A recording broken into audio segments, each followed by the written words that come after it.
지난주에 우리 교회에서 에스겔서 20장부터 40장을 읽었는데 꽤나 심취가 되었었습니다.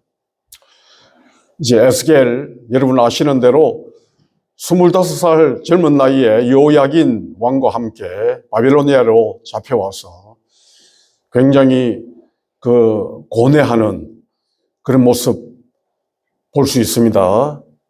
그는 원래 이제 한 5년간 연수받고 훈련받고 30에 제사장이 되어야 되는데 그 나이에 오히려 선지자로 부름을 받게 되지 않습니까?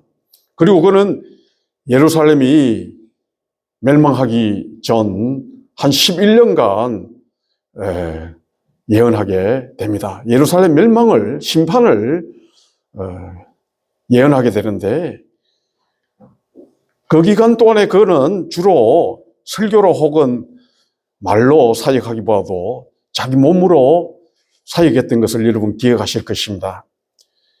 두루마리 책을 먹어야 했고 파수꾼이 되어야 했고 머리카락과 수염을 깎고 또 아내가 세상을 떠나야 했으며 390일은 왼쪽으로 40일은 오른쪽으로 누워서 지내야 했고 심지어는 제 기억에 그가 똥으로 음식을 해 먹어야 되는 상황까지 있었던 것으로 기억합니다.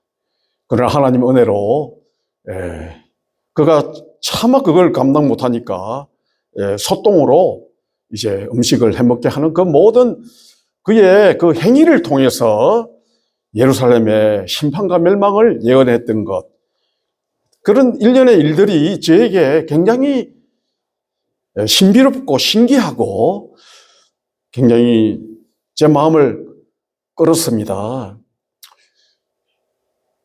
그래서 저는 나도 이 에스겔 같은 선지자가 좀 되어봤으면 좋겠다 하는 그런 어떤 영적 허영심에 빠졌지만 결과적으로 저는 그냥 취소를 했습니다. 왜냐하면 그의 삶이 너무 고되기 때문에 그런 그 예언자의 삶을 내가 살기에는 그 여러 실력이나 은사나 능력 면에서 부족하다 하는 것을 깨닫는 그런 계기가 또 된 것도 사실입니다. 결국 11년 지나는 동안에 예루살렘을 멸망하고 이제 에스겔은 진짜로 이렇게 환상을 보고 계시를 받고 이제는 그 예루살렘 한 지역에 머물지 않고 모든 민족들과 열방과 세계의 미래에 대하여 예언하는 그런 예언자로서 우뚝 서게 되죠. 그것은 그야말로 메시아로 말미암는 구원과 회복의 그 위대한 예언을 하게 되었었습니다. 그런데 그의 그 모든 예언의 행위는, 그의 사역은 결과적으로 하나님을 만방에 알리는 것이었습니다. 그래서 하나님 스스로 에스겔의 입을 통하여 그들이 내가 여호와 하나님인 것을 알리라, 그렇게 말씀하고 계시는 것을 볼 수 있습니다. 여러분, 우리는 이런 성경을 통해서 밝히 깨닫는 것 중에 하나는 무엇보다도 우리는 하나님을 알아야 되는 것 같습니다. 우리 하나님을 위해서, 하나님을 알기 위해서 그렇게 살아드리는 것이 아닌가 하는 생각마저 드는 것이 아니겠습니까? 우리가 아무리 성경을 100번이나 읽어도 하나님이 누구신지 제대로 깨닫지 못한다면 그건 무슨 소용이 있겠습니까? 우리는 우리 주 하나님, 우리 주 그리스도를 알게 될 때, 그를 믿고 따를 때에 참된 삶의 의미와 그리고 용기를 얻게 되는 것이라, 그렇게 말씀을 드리겠습니다. 오늘 읽은 본문의 주인공은 자칫 이 곡이라는 인물인 걸로 그렇게 보여질 수 있습니다만 사실상 성경의 주인공이기도 하시고, 이제 우리 읽은 이 본문 에스겔 38장의 주인공은 말할 것 없이 우리 주 하나님이신 것입니다. 마치 본문에서 가장 날카롭게 반짝이는 그런 그 말씀으로 하나님은 거룩하시다 하는 것을 선포하고 계십니다. 16절을 보시면 이는 내가 너로 말미암아 이방 사람의 목전에서 내 거룩함을 나타내어 그들로 다 나를 알게 하려 함이니라 하셨고, 다음 장 39장 7절을 보시게 되면 또한 내가 내 거룩한 이름을 내 백성 이스라엘 가운데 알게 하여 다시는 내 거룩한 이름을 더럽히지 않게 하리니 열국이 다 나를 여호와 곧 이스라엘의 거룩한 자이심을 알리라 하라 하셨습니다. 다시는 하는 말씀에서 우리는 이 말씀이 최종적인 그런 경고라고 하는 사실을 인지할 수가 있게 되죠. 이 본문과 유사한 말씀이 또 요한계시록 20장에서도 나타나는데 결국은 그 모든 말씀을 통해서 하나님의 거룩성을 강하게 드러내고 계십니다. 성경 전체를 통해서도 우리가 분명하고 확실하게 인지할 수 있는 사실은 또 우리 인간과 인생과 역사를 통하여도 분명하게 인정하고 인지할 수 있는 주요한 사실은 하나님의 위대하심과 거룩성과 그의 영광이라는 사실인 것입니다. 창세기 1장에서도 하나님의 그 창조의 목적이 하나님의 그 위대하심과 거룩함과 영광을 드러내는 데 있지 않습니까? 또 우리가 늘 외우는 주기도문에서도 우리가 우리 삶의 가장 첫째 되는 것이 하나님의 거룩성을 드러내는 것이라고 하는 것. 그리고 고린도전서 10장 31절에 너희는 먹든지 마시든지 무엇을 하든지 하나님의 영광을 위하라 하시는 말씀. 웨스민스터 신앙고백서 소요리 문답 1번에서도 우리 인생의 첫 번째 가는 목적이 하나님께 영광을 돌리는 것이라 하는 사실도 우리 너무나 잘 알고 있지 않습니까? 우리는 늘 자연을 접하며 삽니다. 우리가 눈으로 보고 듣는 이 자연도 하나님의 위대하심과 거룩하심과 그의 영광을 잘 드러내고 있지 않습니까? 그래서 저는 요즘 특별히 자연을 보면서 하나님의 그 위대하심과 거룩하심과 그 영광을 바라보면서 하나님의 임재를 느끼곤 합니다. 이런 부분에서는 다윗이 정말 위대하다 하겠습니다. 그는 그의 시편 70여 편을 통해서 하나님의 그 위대하심과 거룩하심과 영광을 잘 드러내 보이고 있습니다. 자연, 인간의 신앙 및 그 어떤 예술성보다도 하나님의 위대하심과 거룩하심과 영광을 잘 드러내는 것은 우리 주 예수 그리스도의 구속입니다. 성경 곧 주 그리스도 구속사의 피크, 가장 정상은 물론 십자가죠. 모든 복음서나 성경이 십자가를 향하고 있지 않습니까? 우리 주 예수 그리스도의 십자가야말로 하나님의 그 위대하심과 거룩하심과 영광을 잘 드러내고 있습니다. 네. 우리 주 그리스도의 부활은 십자가에 규정된 결과 혹은 열매라 하겠습니다. 하나님의 그 위대하심과 거룩하심과 영광은 어려운 사람 혹은 선인만 드러내는 것이 아니고 오늘 본문을 통해서 깨닫게 되는 그 놀라운 사실이 악인도 하나님의 거룩성을 나타내는데 도구로 쓰임을 받는다는 사실인 것입니다. 하나님은 이 악인들을 통해서도 하나님의 그 위대하심과 거룩하심과 영광을 드러낸다는 것이죠. 대표적으로 애국 왕 바로는 하나님의 그 거룩성을 나타내는 데 쓰임을 받았던 것 아니었습니까? 여러분, 이 세상에는 이 악의 세력이 있습니다. 우리는 원치 않지만, 인정하고 싶지 않지만 그것은 언제나 우리 가까이에 존재하고 있습니다. 그리고 이것들은 언제나 우리 이 세상 사는 동안에 늘 우리를 괴롭힙니다. 그런데 어떤 때는 이 악의 세력이 고마울 때가 있지 않습니까? 항상 우리를 경건하도록 지켜주기 때문인 것입니다. 우리 아시는 대로 태초에 악의 세력이 있었습니다. 에덴 동산의 그 마귀가 뱀의 모양으로 나타나서 그 우리 선조를 타락시키지 않았습니까? 그리고 이후에 그 가인과 그 자손들의 세력, 그리고 노아가 방주를 짓는데 조롱하고 방해했던 그런 세력, 애굽의 바로 이스라엘의 사울왕, 이웃에 있으면서 늘 하나님의 백성들을 괴롭혔던 블레셋, 에돔, 아람, 아수르, 바벨론 같은 세력, 북이스라엘의 이세벨과 바알과 아세라 선지자들의 세력, 그리고 우리 주 그리스도 때 그 대제사장들의 무리와 서기관 바리새의 사람들의 세력, 그리고 그리스도인들을 박해했던 로마 황제 세력 등등을 우리는 생각해 볼 수가 있습니다.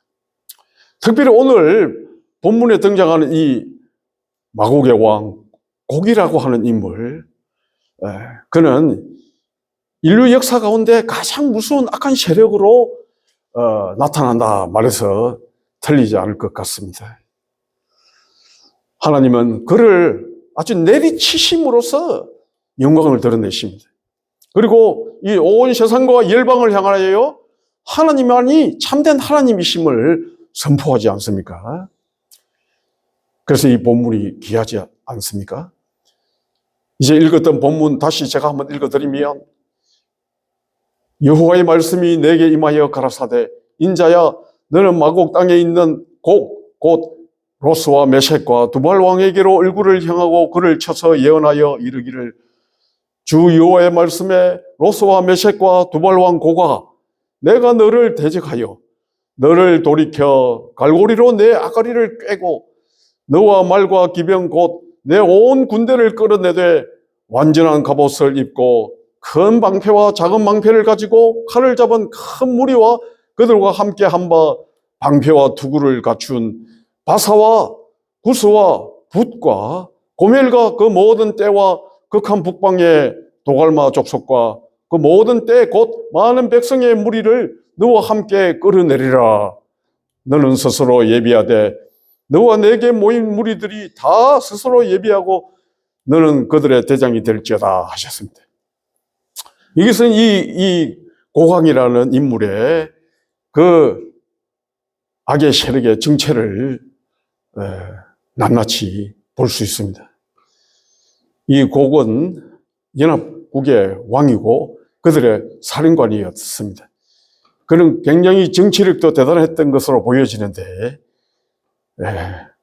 유럽 국가들과 중동 국가 그리고 북아프리카 국가들과 동맹을 맺어가지고 어마어마한 세력을 형성한 다음에 이스라엘을 쳐들어와서 예루살렘을 온전히 멸망시키려 하는 그런 모습으로 나타나지 않습니까? 그것은 마치 사막의 폭풍 같은, 그리고 온 세상을 정말 휩쓸버릴 것 같은 그런 검은 구름대 같이 쳐들어온다고 말하고 있습니다. 그때가 언제입니까? 바로 이 세상 마지막 때, 그 악의 세력과 그 의의 세력이 가장 첨예하게 대립하게 되는 때가 될 것으로 그렇게 보입니다. 성경 말씀에 악한 자들은 더욱 악해지고 의로운 사람들은 더욱 의로워진다 했는데, 바로 이제 에스겔 38장의 상황이 바로 그런 상황을 잘 나타내 보이지 않을까 생각해 봅니다. 아마 이 악의 세력은 그 군대가 그 규모가 어마어마할 것으로 그렇게 보여집니다. 이제 읽은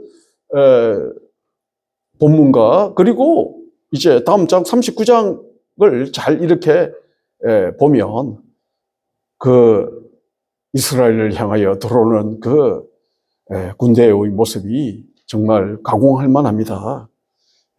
완전한 갑옷, 큰 방패, 작은 방패, 칼, 투구를 갖춘 그런 군대라고 말하고 있는데, 요즘 같은 때에 우리는 이 미국이 몇 차례 다른 나라들을 음습했는데, 가령 요즘 같은 경우에 이란을 향해서 이 미국이 얼음장을 놓았는데 그 규모가 어마어마한 것을 볼 수 있고, 여러분 다 잘 아시는 줄로 믿습니다. 정말 이 함정이 지중해를 이렇게 덮고 군함, 잠수함, 전투기, 미사일, 드론 등등 어마어마한 규모가 이렇게 지금 이란을 위협하고 있지 않습니까?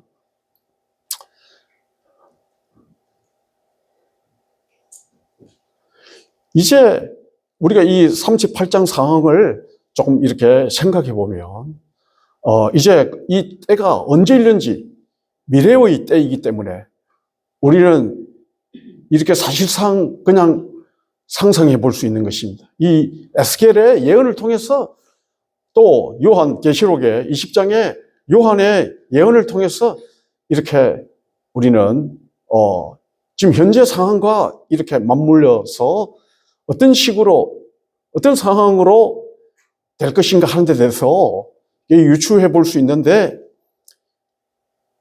이제 그때 그 북방의 이 곡이라고 하는 그런 악한 세력이 있는가 하면, 또 이제 본문 나중에 읽게 되겠습니다만은 이 예루살렘이 세계의 중심이라 했으니까 우리 그리스도를 믿는 모든 그리스도를 따르는 무리들, 성도들의 바로 도시가 예루살렘이고, 바로 캐피털 도시가 아니겠습니까? 그리고 전국으로, 세계적으로 또 그리스도를 믿는 모든 성도들이 산재해 있는 그런 상황을 우리가 생각해 볼 수 있는데, 이 악의 세력이 이 예루살렘을 탈취하기 위해서 완전히 이렇게 엄습하는 것을 우리는 깨달을 수가 있습니다. 자, 그런데 중요한 사실은 무엇입니까? 이 곡과 이 악의 세력을 끌어내시는 분이 하나님이세요. 이들 전체를 끌어내어서 멸망시키려고 하나님이 그렇게 계획하신 것이라고 하는 것을 에스겔 선지자를 통해서 우리에게 예언해 주시고 계십니다. 너를 돌이켜 갈고리로 내 아가리를 깨고, 그렇게 말씀하시는데, 그 말씀하시는 분이 곧 여호와 우리 하나님이신 것입니다. 우리에게도 바로 우리 삶의 생활의 현장에 이 같은 대적이 있지 않습니까?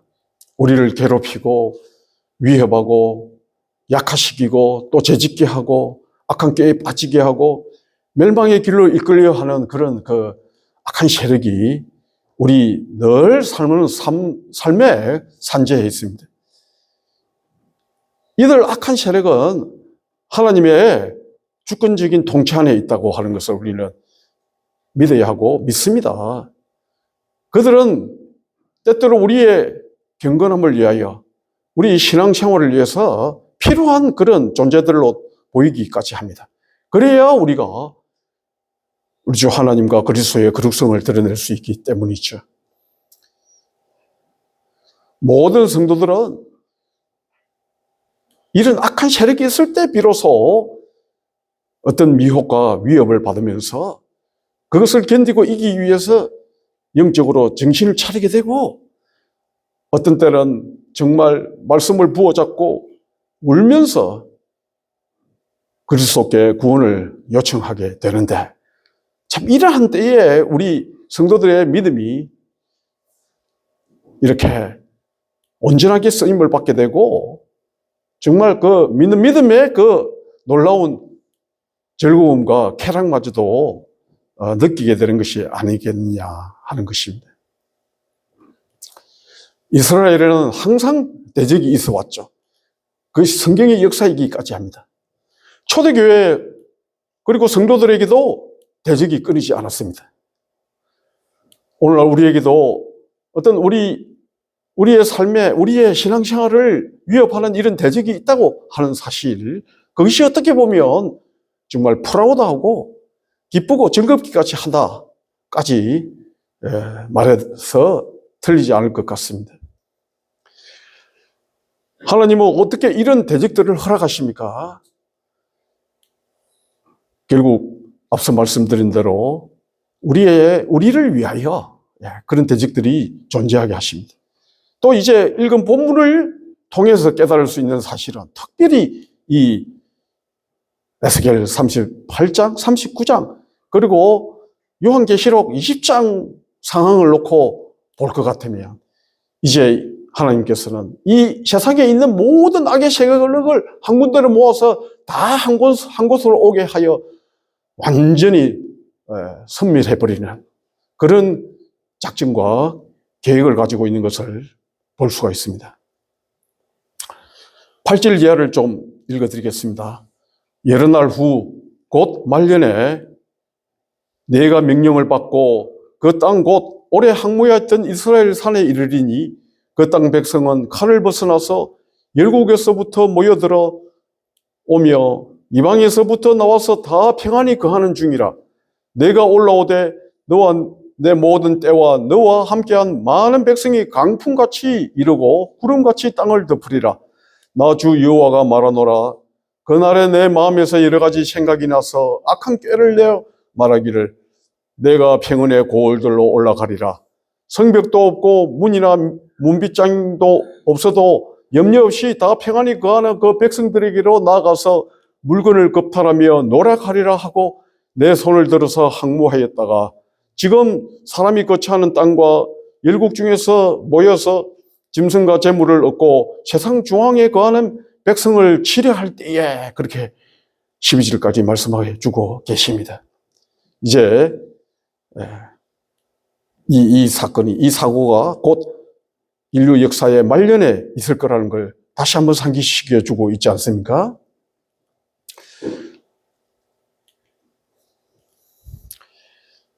이제 이로 말미암아 아래 악의 세력은 완전히 떠나가게 되는 것입니다. 그때 이 모든 악인들, 특별히 이 악의를 쫓는 자들은 다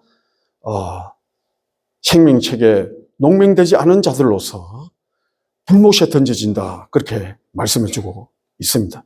그러나 그리스도를 믿고 따르는 백성들은 어떻습니까? 그 나라의 백성들은 어떻습니까? 그들은 그리스도를 믿는 믿음으로 아주 평안하게 살고 있었다, 그렇게 말씀해 주고 계십니다. 그리스도를 믿고 따르는 모든 성도들은 그의 구속으로 말미암아서 평화와 자유와 기쁨을 누리는 생활을 한다고 하는 것을 우리는 알게 됩니다. 그들은 하나님 나라의 백성들이며 그리스도의 말씀과 성령을 쫓아서 사람들이라고 할 것이고, 요한계시록에서 분명히 그들의 정체를 말씀해 주고 계시는데 첫 번째 부활을 경험한다 했습니다. 우리 믿음의 성도들은 다 부활을 경험할 것입니다. 첫 번째 부활을 경험하게 될 것입니다. 둘째 사망은 경험하지 않는다 말씀하고 계십니다. 두 번째 사망은 경험하지 않고 영원한 어린 양의 잔치에 들어갈 자들이라고 분명히 구별해 주고 계십니다. 그들에게는 그 어떤 것 보아도 무엇 보아도 무상이 없다고 하는 것.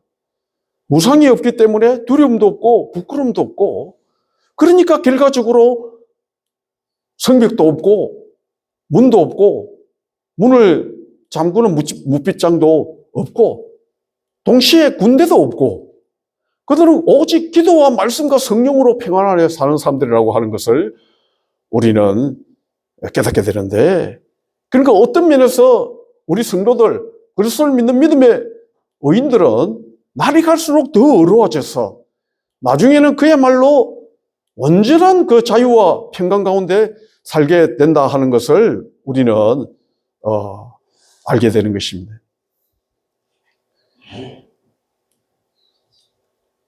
그리스도인들의 특징을 잘 보여주는데 그런 것들은 결과적으로 우상이 완전히 철폐되어야 가능하다고 보여집니다.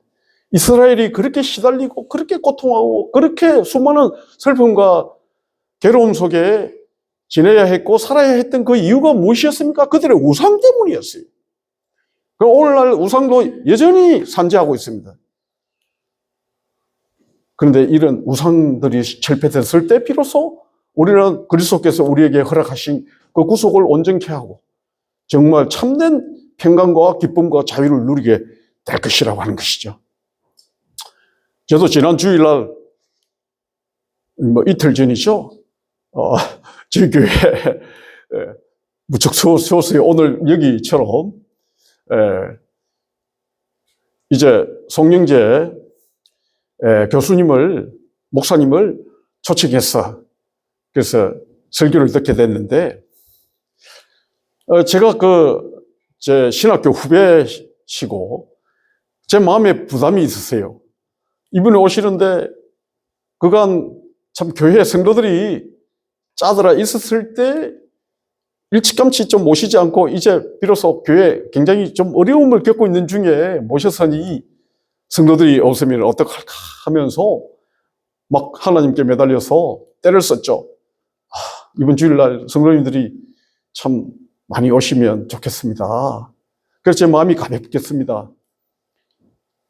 실제로 하나님은 정말 여러 성도들이 오셔서 이렇게 예배에 참여함으로써 좋은 아름다운 예배를 드릴 수 있었습니다만은 근데 아침에 제가 일찍 일어나서 항상 동네 한 바퀴를 돌면서 묵상하고 기도하는 그런 습관이 있는데 제가 제 자신 스스로에게 물었어요.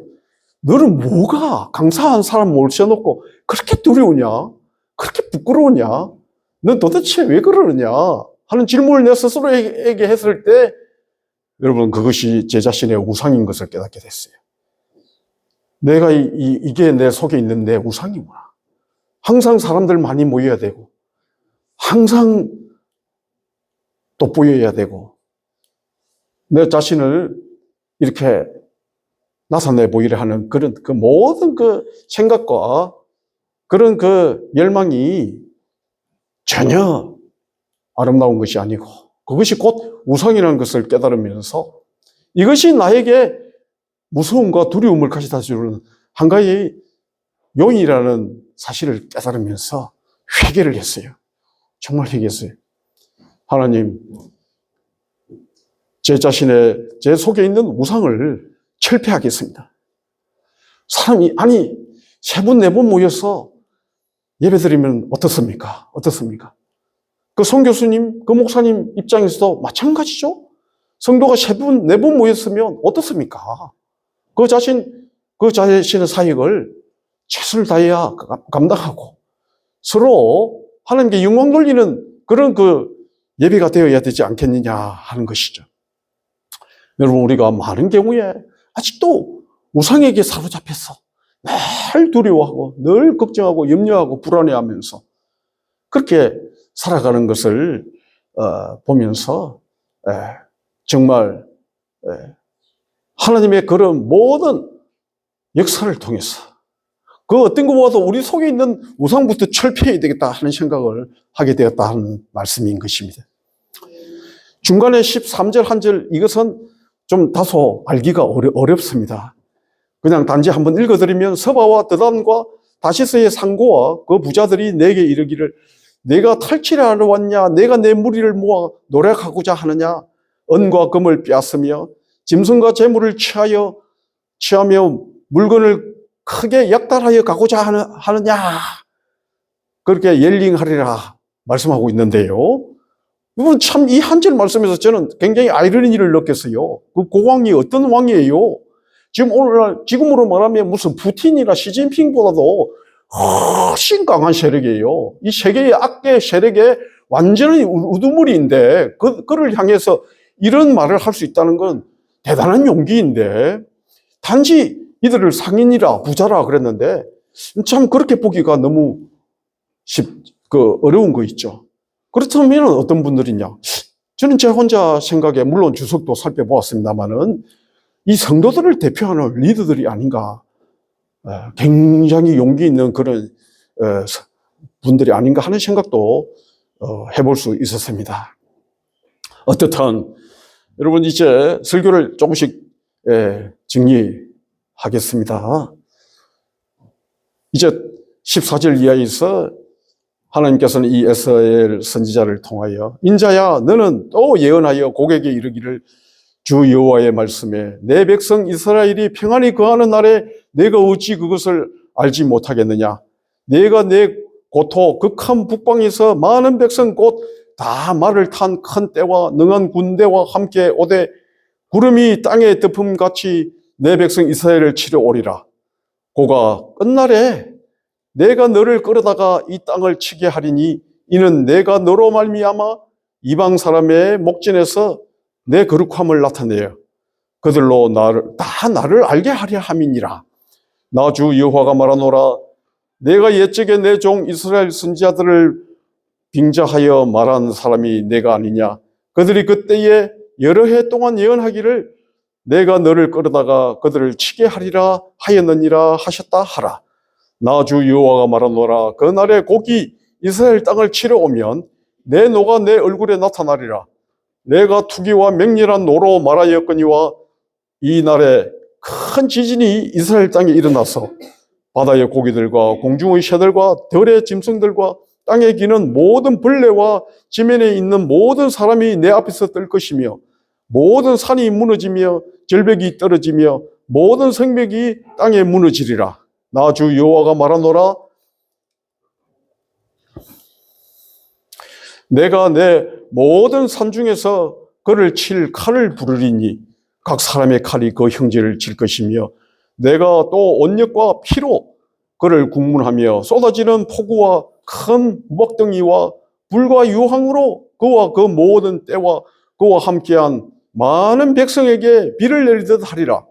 이와 같이 내가 여러 나라의 눈에 내 존대함과 내 거룩함을 나타내어 나를 알게 하리니 그들이 나를 여호와인 줄 알리라 말씀을 맺고 있습니다. 여러분 여기서 우리가 가질 수 있는 가장 고무적인 사실은 곡과 그를 따르는 악한 세력이 삼키려는 뜻이 강풍같이 몰려오지만 하나님의 큰 권능은 그들을 천재지변 혹은 어쩌면 이 성도들을 돕는 여러 동맹국의 도움으로 순식간에 이들이 섬멸된다고 하는 사실인데 그 사실이 이제 읽은 본 말씀대로 어마어마한 것입니다. 여기서 참 우리가 불쌍히 여기는 부분은 이 곡과 이 악한 무리를 따르는 사람들이라는 것이죠. 왜 그들은 악을 사랑하고 거짓을 사랑하고 스스로 멸망을 초래하는지 모르겠습니다. 여러분 오늘날 우리 사는 삶에도 그런 사람들이 이렇게 발견되어질 때 우리 마음의 안타까움을 금할 길이 없죠. 이렇게 마약하는 사람들, 술에 취하여 비틀거리는 사람들, 남의 것을 빼앗고 남의 생명을 빼앗고 온갖 악한 일에 동참하고 이 세상을 어지럽히는 자들, 그들은 곧 이 곡과 마곡에 연합한 백성의 그런 유에 동참한 자들이다. 그렇게 분류될 것이라고 하는 것이죠. 자, 이런 때 우리가 쉽게 할 수 있는 말이 아니 어떻게 하늘이 무섭지 않나 하는 말을 하게 되는 것입니다. 하늘이 무서우면 차마 그런 짓을 못할 텐데 이런 때 하나님의 백성 그리스도를 믿는 성도들은 두려워하지 않을 수가 없습니다. 여러분 우리 이제 그때 상황으로 혹시 우리가 좀 상상해 본다면 이제 그 마지막 때에도 이 매스메디아는 굉장히 발달되어 있어서 우리가 가진 셀폰으로 지금 모든 세계 돌아가는 것을 다 알 수 있듯이 그 악한 고강이 여러 연합군을 이끌고 이스라엘을 치러 온다고 예루살렘을 향해서 진격에 온다는 사실을 알게 될 때 두려워하지 않을 성도가 어디 있겠어요? 굉장히 두려워하겠죠. 정말 오직 기도하고 성령으로 하나님만 믿고 의지하면서 붙드는 그런 성도들이 되지 않을 수가 없을 것입니다. 그러나 분명히 이 메시지를 통해서 우리에게 알려주시는 것은 그들은 살아계신 하나님을 확고하게 믿고 두려워하지 않았던 것으로 보인다고 하는 것이죠. 모든 것은 하나님의 손 아래 있습니다. Everything is under God's hand. 또 흑인 영가에 He's got the whole world in His hand이라는 그런 노래도 찬송도 있습니다. 여러분, 결과적으로 우리를 지켜주는 것은 우리의 믿음이라는 것이죠. 우리가 하나님을 그리스도를 믿지 못하면 무슨 소용이 있겠습니까? 모든 것은 우리 주 하나님의 주권 아래, 그의 통치 아래 있다고 하는 것이죠. 우리는 그의 통치를 믿고 우리 마음에 안돈해야 하는 것입니다. 그 어떤 악한 세력도 우리를 해치 못할 것이라는 것이죠. 결론은 이것입니다. 우리가 정말로 평화를 원한다면, 자유를 원한다면 먼저 우리 속에 있는 우상을 철폐해야 하는 것입니다. 모든 두려움과 부끄러움은 우리 속에 여전히 있는 그 우상들 때문이라고 말하겠습니다. 여러분, 우리 선조들에게, 신앙의 선조들에게 배울 것이 있다면 결과적으로 그들의 믿음인데, 그들의 믿음은 그들이 그 우상에 매이지 않았다고 하는 부분을 저는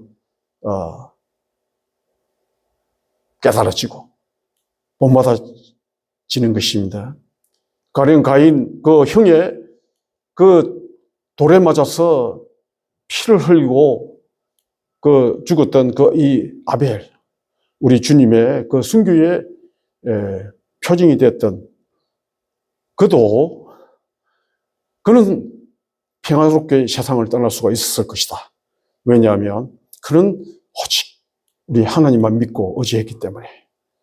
노아, 아브라함, 요셉, 모세, 여호수아, 갈렙, 다윗, 다니엘, 베드로, 바울 등 여러 하나님 나라를 위해서 기꺼이 자기들의 목숨도 내어놓고 순교했던 그런 신앙의 선조들을 볼 것 같으며, 결코 그 어떤 악의 세력에게 지지 않고 그들에게 밀리지 않고 그들로 말미암아서 두려워하고 그렇게